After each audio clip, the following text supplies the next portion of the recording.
Alright, so I'm doing a board reset. Gonna get this thing set to the 2016 setup. So, gonna be putting away the wood holds for a year. Just doing the whites, the blacks and the yellows. Some of the whites are still in the dishwasher, getting cleaned. Then I can start setting up.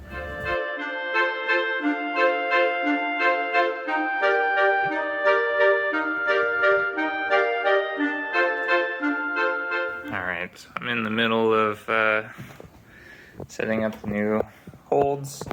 Thought maybe I'd make a little video, or part of this video, about putting them up. So I do have some tools, just a 6mm wrench. Depending on if you got the metric or imperial, you'll use a different one. I like to have some sort of ruler or straight edge.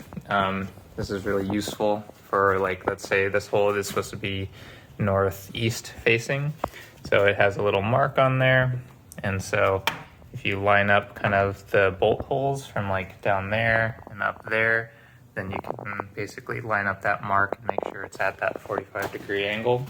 So that's one tip I have. When you are laying these out, I find it really useful to put in the bolts already so that you're using the right sizes. So some of these, take like the longer bolts, and then some of them will use the really short ones. And if you ordered from Moon, then you have pretty much only the exact right number. And so it's a good idea to make sure you're only using the really long ones on the ones that need it, and the short ones on the ones that don't need it. Luckily for me, since I'm going to the 2016 set, I have a bunch of extras from the woods that I've put away. But I should have the new setup done relatively soon. Alright, so I did finish resetting my board to the 2016. This is actually going to be my second session. I did one session already on it, so I have a few thoughts. It's definitely like much more limited starting at the bottom, but I didn't find that to be too big of an issue because most of the 2019 starts tend to focus on the decent ones, and there's very few that use a lot of the really low rows and stuff. It is a bit conspicuously absent at the top, so the endings all seem a little bit familiar, and there's no super hard holds at the top to hold on to, unlike the donut that was at the top of the 2019.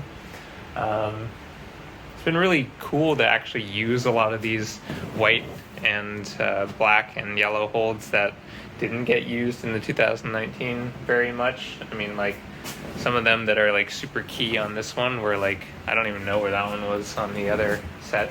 I am finding it to be a little harder on the skin with all plastic, so there's no wood jugs and stuff, and so there's a lot more wear and tear on the fingers and stuff now. But it's actually been quite fun to have a new set. Like, that's really cool that I can switch it up. Yeah, so my videos from now on are going to be with this 2016 set. Probably going to keep this for a year, then either go back to the 2019 or think about buying the 17, although I'm not very keen on that because I've used it at the gym before. But we'll see where things go. But yeah, it's fun. The style seems different, and that was like the biggest surprise to me. It was like, since the holds are all better for the most part, it seems like to create a lot of the difficulty, instead of just having terrible holds, you have jumps. So it's more pop-y kind of style. And so coming from the 2019 to this one, I feel like I have to be more dynamic and stuff, and that's good, that's different, and that's what I'm looking for, which is different. So yep, now I'm on 2016, so those will be my videos for a while. I'm gonna work through, the benchmarks just like I did before, see if I can get through all the V7s and then go up to whatever. I guess my goal this year is to maybe climb a V10.